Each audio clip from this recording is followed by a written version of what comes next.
இந்த நாளுக்கென்று வாசிக்கும்படியாய் தெரிந்து கொள்ளப்பட்டதான நற்செய்தி பகுதி பரிசுத்த லூக்கா எழுதின சுவிசேஷம் 10ஆம் அதிகாரம் வசனங்கள் 1 துவங்கி 11 முடிய.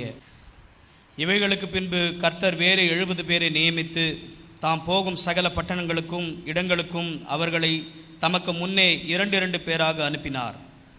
அப்பொழுது அவர் அவர்களை நோக்கி, அறுப்பு மிகுதி, வேலையாட்களோ கொஞ்சம்.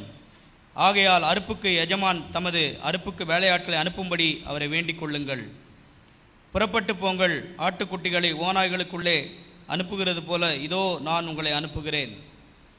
பணப்பையையும் சாமான் பையையும் பாதரட்சைகளையும் கொண்டு போக வேண்டாம். வழியிலே ஒருவரையும் வினவவும் வேண்டாம்.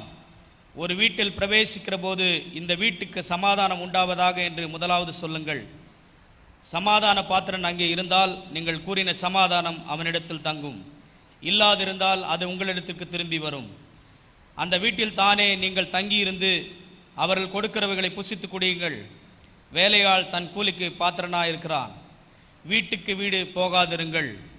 ஒரு பட்டணத்தில் நீங்கள் பிரவேசிக்கிற பொழுது ஜனங்கள் உங்களை ஏற்றுக்கொண்டால் அவர்கள் உங்கள் முன் வைக்கிறவைகளை நீங்கள் புசித்து அவ்விடத்தில் உள்ள பிணியாளிகளை சொஸ்தமாக்கி, தேவனுடைய ராஜ்யம் உங்களுக்கு சமீபமாய் வந்திருக்கிறது என்று அவர்களுக்கு சொல்லுங்கள். யாதொரு பட்டணத்தில் நீங்கள் பிரவேசிக்கிற போது ஜனங்கள் உங்களை ஏற்றுக்கொள்ளாவிட்டால் அதன் வீதிகளிலே நீங்கள் போய், எங்களில் ஒட்டின உங்கள் பட்டணத்தின் தூசியையும் உங்களுக்கு விரோதமாய் துடைத்து போடுகிறோம். ஆயினும் தேவனுடைய ராஜ்யம் உங்களுக்கு சமீபமாய் வந்திருக்கிறது என்பதை அறிந்து கொள்வீர்களாக என்று சொல்லுங்கள். வாசிக்க முடியாது தெரிந்து கொள்ளப்பட்ட நற்செய்தி பகுதி வாசித்து முடிந்தாயிற்று. கிறிஸ்துவே உமக்கு மகிமை.